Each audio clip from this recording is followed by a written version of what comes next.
మీ business ఏదైనా మీ ఊర్లో promotion చేయాలంటే అది సుమన్ టీవీతోనే సాధ్యం. ఇప్పుడే సంప్రదించండి.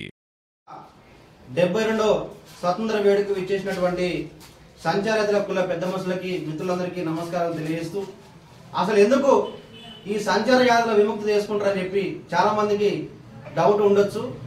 1871 బ్రిటిష్ గవర్నమెంట్ ఈ ఉన్నటువంటి సంచారకుల కులాలందరినీ కూడా క్రిమినల్ యాక్ట్ ఉండేది. క్రిమినల్ యాక్ట్ అంటే దొంగతనం ఇతర సామాజిక వర్గాలు చేసినా కూడా మన సంచారకుల పైనే వేసి చిత్రహింసలు పెట్టేది. మీరందరూ చూసే భీమ్ సినిమా, ఆ సినిమాలో చూపించిన ప్రతి ఒక్కటి కూడా అంశం కూడా 100కి 100% మన జాతులకు వర్తించేది. అయితే బ్రిటిష్ గవర్నమెంట్ ఇచ్చినటువంటి ఆ యొక్క చట్టాన్ని 1952 సంవత్సరంలో కాంగ్రెస్ ప్రభుత్వం ఉన్నప్పుడు ప్రధానమంత్రిగా జవహర్లాల్ నెహ్రూ గారు ఈ దేశంలో కొన్ని కులాలు దొంగతనం చేయకుండా కూడా వాళ్ళ మీద ఎందుకు కేసులు పెడతామని చెప్పి ఒక అధ్యయనాన్ని రూపొందించి మరి అనంతరాయ కమిషను ఆ రోజు వేయడంతో ఈ జాతులు కూడా ఈ సమాజంలో ఆర్థికంగా, సామాజికంగా, నైతికంగా, విద్యాపరంగా అన్ని రంగాల్లో డెవలప్మెంట్ కావాలని చెప్పి ఇందాక అన్నగారు చెప్పినట్టు డిఎన్టీ డి నోటిఫైడ్ ట్రైబ్స్ అని చెప్పి దాంట్లో కలిపి మనల్ని ఈ క్రిమినల్ యాక్ట్ అని తీసుకోవడం జరిగింది. దాన్ని ఉద్దేశించే ఆగస్టు 31 ఈ యొక్క కార్యక్రమం నిర్వహిస్తున్నారు. వాస్తవానికి ఇది ఎంతో మంచి కార్యక్రమం, కానీ దీని మీద అవగాహన మన జాతులపై లేకపోవడం వల్ల ఈ కార్యక్రమం చాలా మంది చిన్నచూపు చూస్తున్నారు. ముఖ్యంగా మరి డిఎన్టీ అని ఆనాడు గవర్నమెంట్ పెట్టింది. ఆ డిఎన్టీగా ఇప్పుడు ఉన్నా కూడా మన జాతిలో ఉన్న వాళ్ళు విద్యాపరంగా కొద్ది గొప్ప ఆర్థిక పరంగా మెరుగైంది. 1977 క్రితం డిఎన్టీని తీసేసి అప్పుడు ఉన్నటువంటి కులాలు ఎరకల సామాజిక వర్గం కావచ్చు, లంబాడి సామాజిక వర్గం కావచ్చు, వీళ్ళని ఎస్టీలో కలిపింది. మనందరినీ తీరని అన్యాయం చేసింది. ఈ రోజు ఎస్టీ రిజర్వేషన్ ఉపయోగించుకొని లంబాడి సామాజికం చూసినట్టయితే రాజకీయ పరంగా కానీ, విద్యాపరంగా కానీ అన్ని రంగాల్లో కూడా ముందుకు దూసుకోవద్దు నెంబర్ 1 క్యాడర్గా ఉన్నది. మరి మన పరిస్థితి ఏ విధంగా ఉందంటే ఎస్సీ ఎస్టీలను కూడా భిక్ష వేడుకునే పరిస్థితుల్లో మన జాతులలో చాలా ఉన్నాయి. ఉదాహరణకు గంగదల కులం కావచ్చు, రాజన్న కులం కావచ్చు, పెద్దమ్మ కులం కావచ్చు, కాటి పడగలోడు కావచ్చు, కాటి బాబులు కావచ్చు, ఈ కులాలన్నీ కూడా ఎస్సీ ఎస్టీకి భిక్షాటన చేసుకుంటున్నాయి. అంటే ఈ దేశంలో కానీ రాష్ట్రంలో కానీ ఎస్సీ ఎస్టీ కులాలే చాలా దీనమైన పరిస్థితి చెప్తున్నారు. మరి బీసీఐలో ఉన్న కులాలను మరి ఎస్సీ ఎస్టీలను భిక్షాటన చేసుకున్నప్పుడు మరి బీసీఐ కులాలను ఎందుకు పెట్టారని చెప్పి నేను గవర్నమెంట్ సూటిగా ప్రశ్నిస్తున్నా. కొందరు మిత్రులు మొన్న ఒక మాట మాట్లాడారు. ఏం మాట్లాడారు?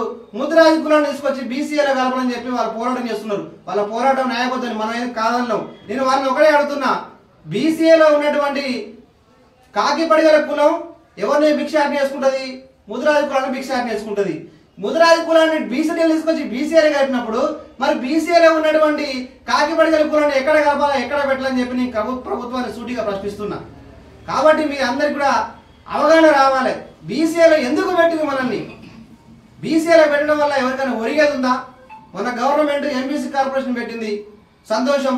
ఎంబీసీ కార్పొరేషన్ పెట్టి మన జాతుల నుంచే జరిపాటి జయపాలన్న గారిని చైర్మన్గా పెట్టింది.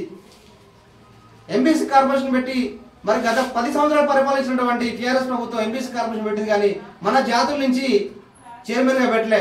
1000 కోట్లు ప్రకటించినటువంటి బడ్జెట్ ప్రకటించినటువంటి బీఆర్ఎస్ ప్రభుత్వం కమ్సే కమ్ 100 కోట్లు కూడా మన జాతుల కోసం ఖర్చు పెట్టలేదు. పేరుకే ఆ గవర్నమెంట్ 1000 కోట్లు ప్రకటించి మన పైన సౌత్యాల ప్రేమ చూపించింది. కానీ కాంగ్రెస్ ప్రభుత్వం మీద పూర్తిగా నమ్మకం అనేది మాకున్నది.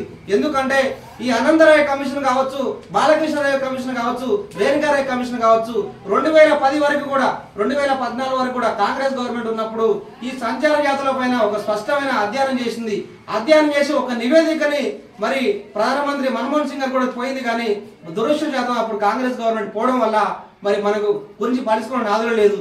ఈ రోజు మరి 10 సంవత్సరాల నుంచి పరిపాలిస్తున్నటువంటి బీజేపీ ప్రభుత్వం ఈ ఎన్టీ డిఎన్టీ కులాల గురించి ఒక స్పష్టమైన ఒక అవగాహన, ఒక అధ్యయనం చేయకపోవడం చాలా దుర్మార్గం. ఎందుకంటే మన ఓట్లను దండుకుంటున్నారు, మన ఓట్లు వేసుకుంటారు, కానీ మన గురించి, మన వారి యొక్క స్థితిగతుల గురించి అధ్యయనం చేసే పరిస్థితి లేదు. చాలా దుర్మార్గం అని చెప్పి ఈ సందర్భంగా తెలియజేస్తున్నాను. 36 కులాలు బీసీఏలో ఉన్న కులాలు, కొన్ని కులాలు కొద్ది గొప్ప చదువుకొని సమాజంలో జ్ఞానాన్ని పంపించుకుంది, కానీ ఇంకా కొన్ని కులాలు చాలా వరకైతే కులాలు తోలు బొమ్మలు ఆడడం కానీ, పెద్దమ్మరోళ్ళు కానీ, రాజన్నలు కానీ కనీసం 1 నుంచి 2% కూడా చదువులేని పరిస్థితులు చాలా కులాలు ఉన్నాయి. ఈ కులాలన్నింటినీ కూడా ముఖ్యంగా ఈ కాంగ్రెస్ గవర్నమెంట్ స్టేట్ లో మా గవర్నమెంట్ తప్పకుండా వీళ్ళందరినీ అడాప్ట్ చేసుకొని కమ్సే కమ్ ఒక పార్లమెంట్ కైనా ఒక NTT హాస్టల్ ని ఏర్పాటు చేసి వీరికి స్వచ్ఛమైన విద్యను ఎటువంటి అర్హత లేకుండా ఎటువంటి మరి నోటిఫికేషన్ లేకుండా వీరు చదువుకోవాలని చెప్పి ప్రతి ఒక్క విద్యార్థులు కూడా BCAలో ఉన్నటువంటి 36 కులాల MBC ఉన్నటువంటి కులాలందరూ కూడా వీళ్ళు అడాప్ట్ చేసుకొని వాళ్ళ విద్యాపరంగా మరి చేయాలని చెప్పి కూడా నేను చేతులెత్తి దండం పెడుతూ కాంగ్రెస్ ప్రభుత్వం మేము విన్నపించుకుంటున్నాం. ఆ దిశగా మరి నూతు శ్రీకాంత్ అన్న BC ఫైనాన్స్ కార్పొరేషన్ చైర్మన్, అదేవిధంగా MBC కార్పొరేషన్ చైర్మన్ జిరపాటి జయపాల్ అన్న గారు, అదేవిధంగా BC ఫైనాన్స్ మినిస్టర్ మన పొన్నం ప్రభాకర్ గారు, ఈ ముగ్గురు కూడా ఒక స్పష్టమైన ఈ BCAలో ఉన్నటువంటి సంచారాల గురించి ఒక అధ్యయనం తీసుకొచ్చి వీళ్ళని విద్యాపరంగా సామాజిక పరంగా అన్ని రంగాలలో కూడా వీళ్ళని ఆర్థిక పరంగా డెవలప్మెంట్ విధంగా చేయాలని చెప్పి కూడా ఈ సందర్భంగా వాళ్ళందరూ నేను వేడుకుంటూ మరి యొక్క కార్యక్రమానికి మరి ఏర్పడడం జరిగింది. అదే కాకుండా కొన్ని సంవత్సరాల నుంచి ఈ సంచారాలు కూడా అర్థం చేస్తున్న వ్యక్తి మా హనుమంత్ అన్న బాబాయ్ గారు. హనుమంత్ బాబాయ్ గారు వాళ్ళు నేను 7 years నుంచి మైపాలు చూస్తున్నా, ఎప్పుడు కూడా ఒక తెల్ల షర్ట్ వేసుకొని అన్ని దగ్గర తిరిగి